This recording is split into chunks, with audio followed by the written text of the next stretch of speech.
Hello বন্ধুরা, আমি আবার আজকে একটা 5 মিনিটে মাছের রেসিপি নিয়ে চলে এলাম।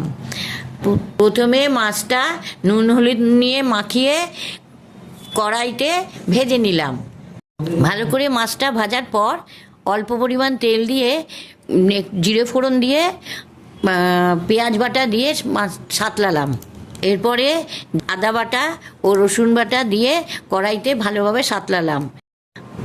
আদা রসুন দেওয়ার পরে নুন, হলুদ, লঙ্কার গুঁড়ো, জিরের গুঁড়ো দিয়ে কষিয়ে নেওয়া হলো। মশলা দেওয়ার সাথে সাথে গরম মশলা মিশ্রণটিতে দিয়ে দিলাম।